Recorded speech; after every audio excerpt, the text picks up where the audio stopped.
ఫటాఫట్ న్యూస్ చూద్దాం.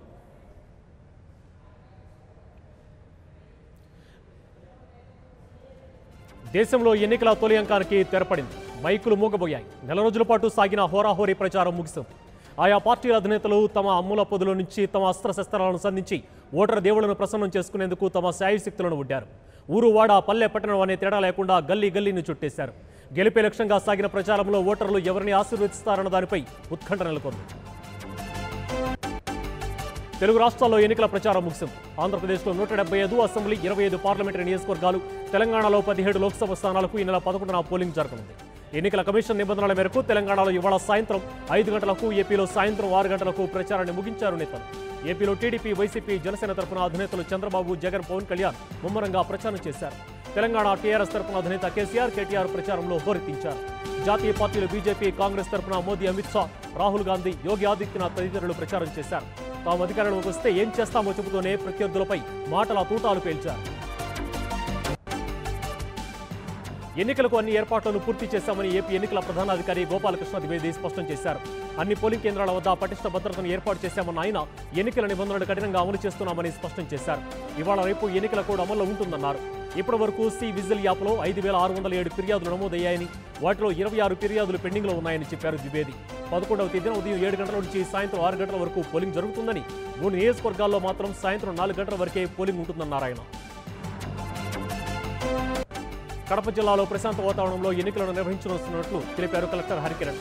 జిల్లాలో 22 లక్షల వేల ఓటర్లు స్వచ్ఛందంగా ఓటు హక్కు వినియోగించుకోవచ్చన్నారు. జిల్లా వ్యాప్తంగా 2,722 పోలింగ్ కేంద్రాల్లో 18,000 మంది సిబ్బంది, 3,500 మంది పోలీసు బలగాలు విధుల్లో పాల్గొననున్నట్లు తెలిపారు. కట్టుదిట్టమైన భద్రతా చర్యల మధ్య ఈవీఎంలను తరలిస్తున్నామన్నారు. దివ్యాంగుల కోసం ప్రత్యేక ఏర్పాట్లతో పాటు అందులకు బ్రెయిలీ భాషలో బ్యాలెట్ పత్రాలను సిద్ధం చేశామన్నారు హరికిరణ్. హైదరాబాద్లో మహిళల కోసం ప్రత్యేక పోలింగ్ కేంద్రాలు ఏర్పాటు చేశారు. కేంద్ర ఎన్నికల సంఘం ఆదేశాల నేపథ్యంలో అసెంబ్లీ నియోజకవర్గానికి 1 చొప్పున మహిళా పోలింగ్ కేంద్రం గుర్తించారు. అక్కడ కేవలం మహిళలు మాత్రమే ఓటు హక్కు వినియోగించుకోవాల్సి ఉంటుంది. విధులు నిర్వహించే ఉద్యోగులతో పాటు భద్రతా సిబ్బంది మహిళలే ఉంటారని అధికారులు చెబుతున్నారు. అసెంబ్లీ ఎన్నికల సమయంలోనూ మహిళల కోసం ప్రత్యేక పోలింగ్ కేంద్రాలు అందుబాటులోకి తీసుకొచ్చారు. జనసేన పార్టీకి సినీ హీరో నితిన్ 25 లక్షల రూపాయలను విరాళంగా అందజేశారు.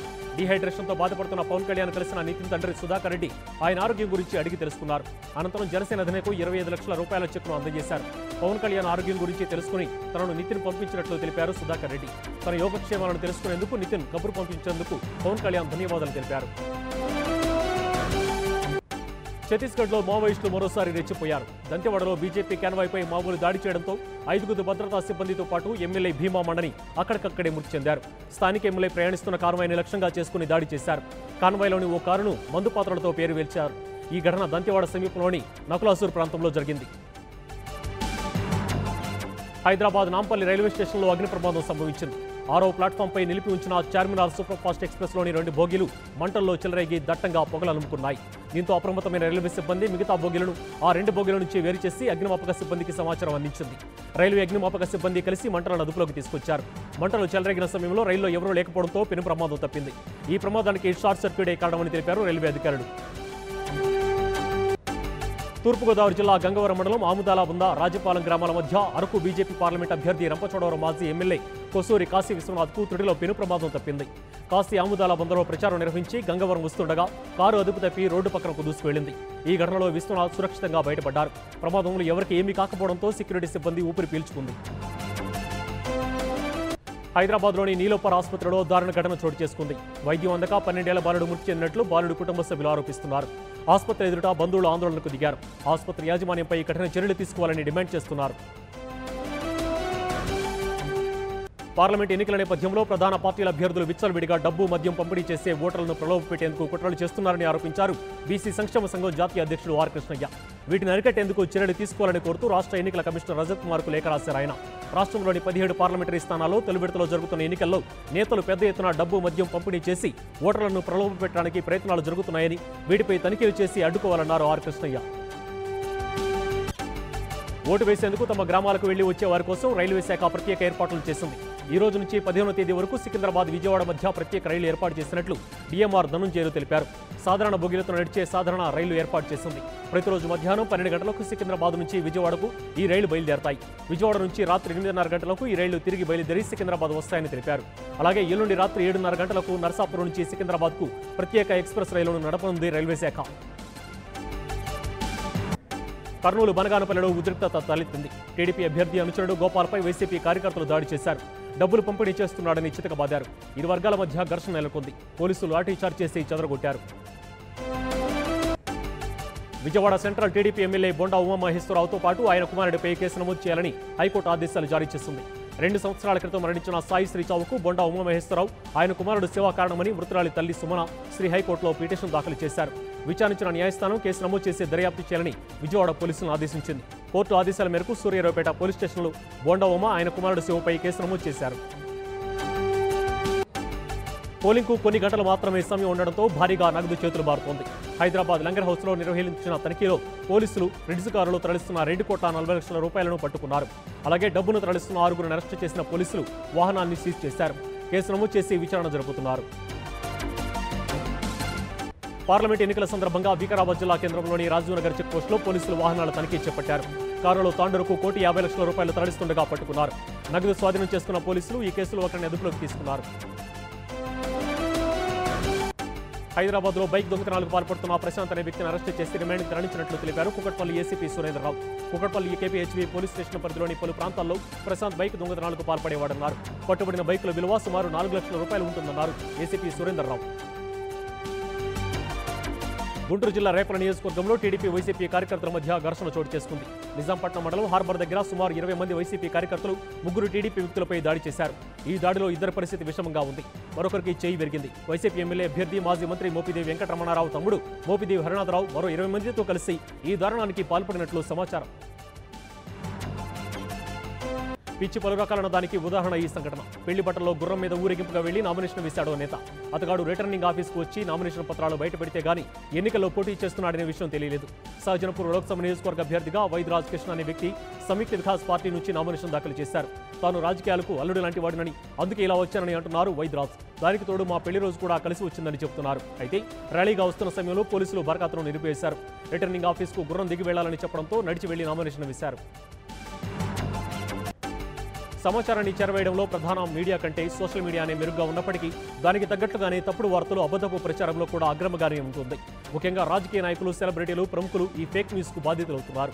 తాజాగా రాహుల్ గాంధీపై ఓ వ్యక్తి చేసిన పోస్టు అతన్ని కటకటాల్లోకి నెట్టింది.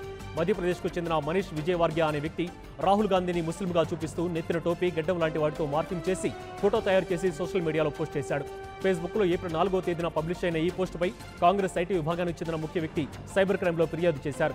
దీంతో రాహుల్ మార్కింగ్ ఫోటోను పోస్ట్ చేసిన సదరు వ్యక్తిని పోలీసులు అరెస్టు చేసి జైల్లో వేశారు.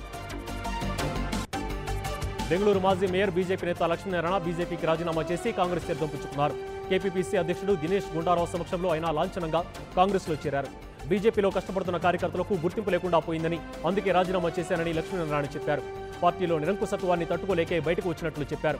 ఎం లక్ష్మీనారాయణతో పాటు విజయనగర నియోజకవర్గానికి చెందిన బీజేపీ పదాధికారులు, కార్యకర్తలు పెద్ద సంఖ్యలో కాంగ్రెస్ తీర్థం పుచ్చుకున్నారు. తిరుమలలో శ్రీవారిని తెలుగు రాష్ట్రాల గవర్నర్ నరసింహన్ దంపతులు దర్శించుకున్నారు. వీఐపీ విరామ సమయంలో ఆలయంకు వెళ్లిన గవర్నర్ దంపతులు మూల విరాట్ను దర్శించుకుని మొక్కులు చెల్లించుకున్నారు. ఆలయ అధికారులు నరసింహన్ దంపతులకు ఘన స్వాగతం పలికి స్వామివారి తీర్థ ప్రసాదాలను అందజేశారు. తెలుగు ప్రజలందరికీ సుఖ సంతోషాలు ప్రసాదించమని స్వామివారిని ప్రార్థించాలని తెలిపారు గవర్నర్ నరసింహన్. తిరుమల శ్రీవారిని చిత్రలహరి చిత్ర బృందం దర్శించుకుంది. వీఐపీ విరామ సమయంలో మూల విరాట్ను దర్శించుకున్న చిత్రలహరి చిత్ర బృందం స్వామివారికి మొక్కులు చెల్లించింది. ఏప్రిల్ 12వ తేదీన విడుదల కానున్న చిత్రలహరి సినిమా విజయవంతం కావాలని స్వామివారిని వేడుకున్నట్లు తెలిపారు సాయిధరం తేజ్. రంగారెడ్డి జిల్లా రాజేంద్రనగర్ మున్సిపాలిటీ కార్పొరేషన్లో ఏసీబీ అధికారులు దాడులు నిర్వహించారు. పారిశుద్ధ్య విభాగం ఇన్స్పెక్టర్గా పనిచేస్తున్న జగదీష్ దేవులపల్లికి చెందిన ఓ ఫంక్షన్ హాల్ యజమాని నుంచి 50,000 రూపాయలు తీసుకుంటుండగా ఏసీబీ అధికారులు పట్టుకున్నారు. కేసు నమోదు చేసి దర్యాప్తు చేస్తున్నట్లు తెలిపారు ఏసీబీ అధికారులు. మహబూబ్ నగర్ జిల్లా కేంద్రంలోని పోలీసు షీ టీం ఆధ్వర్యంలో 2K రన్ జరిగింది. ఈ రన్లో జిల్లా కలెక్టర్ రొనాల్డ్ రోస్, ఎస్పీ రేమ రాజేశ్వరితో పాటు దాదాపు 300 మంది బాలికలు పాల్గొన్నారు. మహిళల సురక్ష, షీ టీం మీద అవగాహన కల్పించడం కోసం 2K రన్ ఏర్పాటు చేశామని కలెక్టర్ రొనాల్డ్ రోస్ తెలిపారు. గత 5 సంవత్సరాల నుంచి రాష్ట్ర వ్యాప్తంగా షీ టీం మహిళల భద్రత కోసమే పనిచేస్తుందన్నారు. ఎస్పీ రేమ రాజేశ్వరి మహబూబ్ నగర్ జిల్లాలో 10 షీ టీమ్స్ పనిచేస్తున్నాయని, చదువుకునే విద్యార్థులు వేధింపులకు గురైన వారు రక్షణ కల్పించడమే షీ టీం ముఖ్య ఉద్దేశమన్నారు ఎస్పీ రేమ రాజేశ్వరి. విధి నిర్వహణలో ప్రాణాలు అర్పించిన భద్రతా దళ సిబ్బందికి రాష్ట్రపతి రామ్నాథ్ కోవింద్ నివాళులర్పించారు. సిఆర్పీఎఫ్ శౌర్య దినోత్సవం సందర్భంగా ఢిల్లీలోని పోలీసుల స్మారక ప్రదర్శనశాల వద్ద అమరుల స్తూపంపై పుష్పగుచ్చం ఉంచి నివాళులర్పించారు. అనంతరం సైనికుల గౌరవ వందనాన్ని స్వీకరించారు. 1965లో గుజరాత్లోని రాణా ఆఫ్ కుచ్ ప్రాంతంలో సిఆర్పీఎఫ్ జవాన్లు పాకిస్తాన్పై చేసిన పోరాటానికి గుర్తుగా ప్రతి సంవత్సరం ఏప్రిల్ 9న సిఆర్పీఎఫ్ శౌర్య దినోత్సవాన్ని జవాన్లు జరుపుకుంటారు. నల్గొండ జిల్లా పెద్ద అడిశర్లపల్లి మండలం గణపురం గ్రామ సమీపంలో విషాద సంఘటన చోటు చేసుకుంది. ఎంఆర్ఎంపీ కాలువలో ఈతకు వెళ్లిన 2 యువకులు గల్లంతయ్యారు. గల్లంతైన యువకులు హైదరాబాద్కు చెందిన హరీష్ సిద్ధార్థగా గుర్తించారు. నాగార్జున సాగర్ ప్రాజెక్టు చూసేందుకు వెళుతూ యువకులు మార్గమధ్యంలో ఆగినప్పుడు ఈ ఘటన చోటు చేసుకుంది. సమాచారం తెలుసుకున్న స్థానికులు వారి డెడ్ బాడీల కోసం గాలింపు చర్యలు చేపట్టారు. గత 20 ఏళ్లుగా అటవీ శాఖ, పోలీస్ శాఖ కళ్లు గప్పి తప్పించుకుని తిరుగుతున్న కడప స్మగ్లర్ ఎడ్ల శ్రీనును పోలీసులు అరెస్టు చేశారు. శ్రీనితో పాటు మరో 5 వ్యక్తులను అరెస్టు చేశారు. పెద్దపల్లి జిల్లా రామగుండం కమిషనరేట్ పరిధిలో కడప స్మగ్లర్ ఎడ్ల శ్రీను అలియాస్ పోతాను శ్రీనును పోలీసులు అదుపులోకి తీసుకున్నారు. నిందితులపై తెలంగాణలోనే కాకుండా మహారాష్ట్ర, ఛత్తీస్గఢ్లో కూడా కేసులు ఉన్నాయి. మొత్తం నిందితులపై 12 కేసులు నమోదు చేసినట్లు అధికారులు తెలిపారు. ఎడ్ల శ్రీనుతో పాటు కనగంటి ఓదెలు, రామశెట్టి ఆంజనేయులు, ముద్దుర్ది శ్రీనివాస్, బక్కన్న, శేఖర్, ఐలయ్యలను అరెస్టు చేశారు. భద్రాద్రి కొత్తగూడెం జిల్లా కృష్ణాసాగర్ అటవీ ప్రాంతంలో వేటగాళ్లు అమర్చిన విద్యుత్ తీగలు తగిలి 2 దుప్పులు మృత్యువాత పడ్డాయి. కృష్ణాసాగర్ అటవీ ప్రాంతంలోని పాలవాగు సమీపంలో కొందరు వేటగాళ్లు అటవీ జంతువులను వేటాడేందుకు విద్యుత్ తీగలను అమర్చారు. అటుగా వచ్చిన 2 దుప్పులు ఈ తీగలు తగిలి అక్కడికక్కడే మృతి చెందాయి. ఈ విషయం తెలుసుకున్న స్థానికులు అటవీ శాఖ అధికారులకు సమాచారం అందించారు. ఈ ఘటనలో సందిల రామపురం గ్రామానికి చెందిన కోడియం సాయి, గోగుల శంకర్, గణితి అంజీ, వాసం అంజీ, మడక జోగిని అదుపులోకి తీసుకున్నారు. వేటగాళ్లపై వన్యప్రాణి సంరక్షణ చట్టం కింద కేసు నమోదు చేసి కోర్టుకు తరలించారు. మృతి చెందిన దుప్పులకు పోస్టుమార్టం నిర్వహించి అనంతరం వాటిని దహనం చేశారు.